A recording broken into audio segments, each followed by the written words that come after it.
Chaos, repeated Erebus, and Loken detected a moment of hesitation before the word-bearer answered.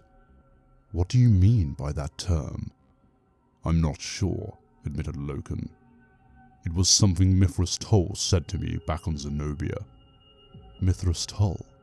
I don't know the name. He was one of Jeptanow's subordinate commanders, explained Loken. I was speaking to him when everything went to hell. What did he say, Captain Loken? Exactly.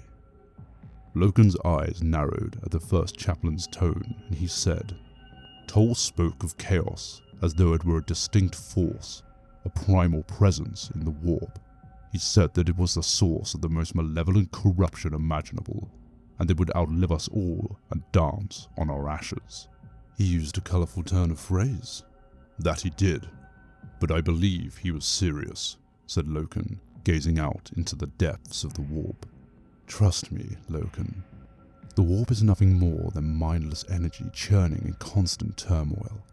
That is all there is to it. Or is there something else that makes you believe his words?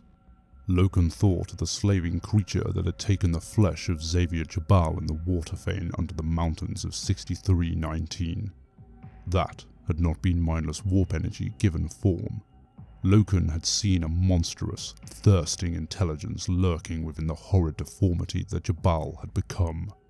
Erebus was staring at him expectantly, and as much as the word-bearer had been welcomed within the ranks of the Sons of Horus, Loken wasn't yet ready to share the horror beneath the whisperheads with an outsider. Hurriedly, he said, I read of the battles between the tribes of men on Old Terra, before the coming of the Emperor, and they were said to use powers that were... Was this in the Chronicles of Ursh? Asked Erebus. Yes. How did you know? I too have read it, and I know of the passages to which you refer. Then you also know that there was talk of dark, primordial gods and invocations to them. Erebus smiled indulgently. Yes. And it is the work of outrageous telltales and incorrigible demagogues to make their farragos as exciting as possible, is it not? The Chronicles of Ursh is not the only text of that nature. Many such books were written before unification, and each writer filled page after page with the most outrageous, blood-soaked terrors in order to outdo his contemporaries, resulting in some works of dubious value.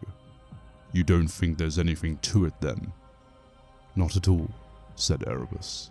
Tull said that the Immaterium, as he called it, was the root of sorcery and magic. Sorcery and magic, laughed Erebus, before locking his gaze with Loken. He lied to you, my friend. He was a fraternizer with Xenos breeds and an abomination in the sight of the Emperor. You know the word of an enemy cannot be trusted. After all, did the Interrex not falsely accuse us of stealing one of the Kinnebrak swords from the Hall of Devices, even after the War Master himself vouchsafed that we did not? Loken said nothing, as ingrained bonds of brotherhood warred with the evidence of his own senses. Everything Erebus was saying reinforced his long-held beliefs in the utter falsehoods of sorcery, spirits, and demons. Yet he could not ignore what his instincts screamed at him, that Erebus was lying to him, and the threat of chaos was horribly real.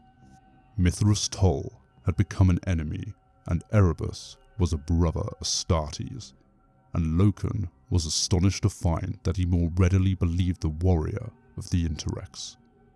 As you described it to me, there is no such thing as chaos, promised Erebus.